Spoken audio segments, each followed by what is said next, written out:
Bonjour à tous, vous écoutez le 14e épisode de La Crème du Crime, une chronique ô combien subjective sur les grands noms de la littérature policière.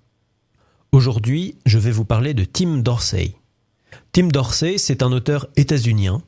Il est né en 1961 dans l'Indiana. Alors c'est vers le nord du pays, pour ceux qui ne situent pas très bien, c'est du côté de Chicago. Mais très rapidement, ses parents ont déménagé à l'autre bout du pays, dans l'extrême sud, en Floride.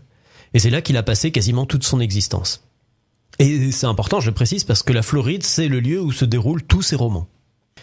Et son premier roman, intitulé justement Florida Roadkill, est paru en 1999. Et le héros de ce roman, ou plutôt son anti-héros, c'est un individu d'une quarantaine d'années qui s'appelle Serge Storms.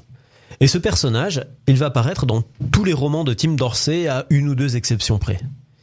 Et à l'heure où je vous parle, Dorsey a écrit une vingtaine de romans. Donc 20 romans depuis 1999, on parle d'à peu près un roman tous les ans. Oui, Dorsey, c'est un écrivain assez prolifique. Alors, on a un personnage récurrent, c'est donc une série de romans, plutôt que des romans isolés, et en l'occurrence, c'est pas toujours le cas, mais en l'occurrence, il vaut mieux lire les livres dans l'ordre de parution. Et le premier, donc, comme je vous disais, le premier roman de la série, c'est Florida Roadkill. Et ce roman, c'est un road trip à travers tout l'état de la Floride. Donc un voyage à travers tout l'état de la Floride du nord au sud.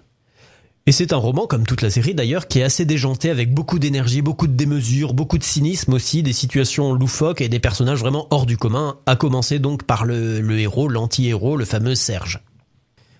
Et donc ce Serge, donc voilà, comme je vous le disais, c'est un anti-héros. Disons qu'il est atteint par un certain nombre de troubles psychologiques.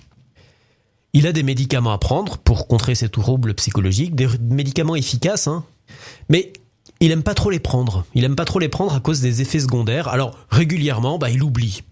Il oublie plus ou moins volontairement de les prendre. Et là, il peut devenir... il a une personnalité particulière, disons. Il a tendance à devenir extrêmement maniaque, au point d'en être insupportable. Et si on le cherche un peu, il peut devenir très rapidement violent. Il a un sens de la justice très personnel et très poussé aussi. Et il n'hésite pas à assassiner et même à assassiner violemment les personnes qui vont à l'encontre de ce sens de la justice. Bon, pour vous donner une idée de ce qui se passe dans le premier opus de la série, donc Florida Roadkill. Au départ, on rencontre Serge, qui fait lors d'un séjour en prison la connaissance d'un toxicomane qui s'appelle Coleman. Et il fait aussi la connaissance un peu plus tard d'une jeune femme qui s'appelle Sharon. Et tous les trois, ils décident de monter une arnaque à l'assurance pour toucher un joli pactole de 5 millions de dollars. Ça vaut le coup. Et c'est un dentiste très haut de gamme, dont les mains sont assurées pour ce prix-là. Ce dentiste, lui, il est moyennement d'accord pour monter cette arnaque. Parce que le plan de Serge, il consiste à couper les doigts du dentiste pour toucher la fameuse prime d'assurance. Et à cette histoire d'arnaque à l'assurance, à cette histoire se mêlent beaucoup d'autres intrigues secondaires avec des trafiquants de drogue minables, le cartel des mierda. On rencontre aussi des sosies d'Ernest Hemingway en pagaille. Il y a aussi des bikers ratés dont les Hells Angels ne veulent pas et beaucoup d'autres personnages. Et Serge et sa bande vont semer des cadavres à travers toute la Floride. Ils vont semer des cadavres à travers toute la Floride. Évidemment, là, vous allez me dire, non mais il a rien d'un héros, ton anti-héros, là. Et en fait, oui et non. Parce que nous, lecteurs, quand on assiste à ces assassinats, on est partagés. On est partagé parce que les gens qui l'assassinent, souvent on se dit qu'ils l'ont bien cherché. Parce que ce sont des escrocs, des promoteurs immobiliers véreux, des politiciens corrompus, des gens qui eux-mêmes flirtent avec la criminalité, voire qui baignent largement dedans. Des personnages donc que Tim Dorsey, l'auteur, nous donne à détester pendant plusieurs dizaines, voire plusieurs centaines de pages. Et quand ils sont amenés à croiser la route de Serge et qu'ils sont amenés à le contrarier, on se dit que dans le fond, peut-être que c'est lui qui a raison. Et ce qui est intéressant du coup, c'est ce malaise que l'auteur arrive un peu à nous faire ressentir, puisqu'il nous amène de temps en temps à nous identifier aux protagonistes.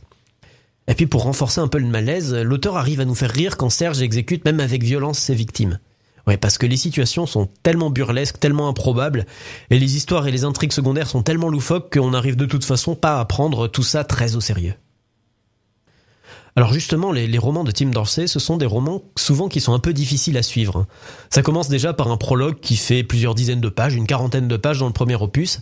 Un prologue qui ressemble un peu à une bande-annonce, il y a beaucoup de personnages secondaires, beaucoup d'intrigues secondaires, ça part dans tous les sens, on sait pas trop où on va, et au fur et à mesure du récit, tout finit par se rejoindre peu à peu, mais le temps qu'on arrive là, on a un peu parfois tendance à avoir oublié qui était là, qui était qui et pourquoi.